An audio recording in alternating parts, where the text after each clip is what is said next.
Alright y'all, today we're going to talk about plugins and effects. To make every sound feel like it belongs in the mix, every track is going to need you to add or take away something. So today we're going to start with these 5 key effects, what they do, and what all these knobs and buttons actually mean. So let's start with one of the most important yet more complicated effects, the compressor. What this does is when your sound gets over a certain point, it will lower the volume. You will need to use one or more of these to make important tracks like lead vocals, bass, and live drums have a more consistent presence in your mix. So let's open ours up. So these 6 knobs over here are our main controls. The threshold dictates what volume the compressor is going to kick in, and the ratio dictates how much compression is applied after we pass this threshold. Makeup is just the overall volume, and the knee is how exact our threshold is. So now we know at what point and how much our compressor will hold our sound back. Next, we have our attack and release. Our attack is how quickly the compressor reacts to the sound, so the lower your attack, the quicker it'll do its thing. For percussion, I highly recommend having the attack at 0 or it won't even get to compress the sound. For stuff like vocals though, you gotta find a point where it sounds natural. The release is how long it takes for the compressors to relax. I recommend looking at the meter and graph so you can make a good judgment while you edit your controls. And a nice tip, you can make the noise of one track compress to another with a thing called side chaining. I'll probably get more into these tools later, but next on the agenda is another way to get rid of extra noises we don't need, this time on the quieter end. I'm talking about noise gate. We're gonna open our controls for this effect, and here's some pretty familiar names. This time our threshold dictates at what volume our sound will be cut off. Reduction is how much it lowers the noise, and it's the same concept with attack and release, how long it takes the noise gate to kick in, to relax, and we also have an option for how long it holds it. So now we've lowered the loud noises, cut out the quiet noises. What else can we do to make our sound environment fit in better? Well, next up is reverb, the secret sauce to realism. Everywhere you hear noise, there's some amount of this occurring naturally. There's a bajillion kinds of reverbs out there like hall, spring, plate, and there's endless ways to customize where, when, and how long it reverberates. But no matter what kind, you'll find these 2 knobs and they're your main controls, dry and wet. Dry is the amount of regular signal going through, and wet is how loud your reverberation is. So dry at 100 and wet at 0 is the same as turning the reverb off completely. A little bit goes a long way. Just play through and turn it down until you can't really notice it. And then if you take the track and solo it, you will 100% hear the difference. Another thing that can help give our track some atmosphere is delay. This takes our noise and makes a copy. Now I can make more than one copy if I turn up the feedback,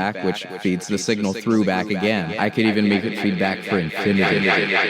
I can change how often it feeds back, and I have the same wet and dry controls as my reverb. Now if we change the timing while we're making a sound, we'll notice the change in pitch. Now if these changes in pitch were constantly weaving just in and out of our original signal, it mimics the small imperfections that happen when a group of people are playing the same note. This is how our chorus effect works. We can change how fast these pitch changes modulate, how intense they are, and how noticeable they are in the mix. And this will go a long way for bringing a sense of fullness to your tracks. Now, last but not least for today is one of my favorite effects. I love me some distortion. It makes things sound rough, boomier, scratchier. It all depends on the context. I think it's pretty cool. So basically, when a sound is made, unless it's a sine wave, it's a group of frequencies joined together at once. We call these frequencies harmonics. If we look at the EQ right now, you can see each one when I talk. Distortion adds more mess to the sound by creating extra harmonics. Now we can change how intense this is, and our tone controls at what frequency the distortion will add extra harmonics to. And if you lower the tone, it's very easy to let those lower frequencies take over, so be careful with it and use it wisely. And with these tools, you'll have a lot more power to make the sounds you want to make. I got some new sounds I want to make too, so sit tight, and before the end of the week, I'm gonna have another new song out. So I'll see you again real soon. As always, I'm Boy Grapes. Later.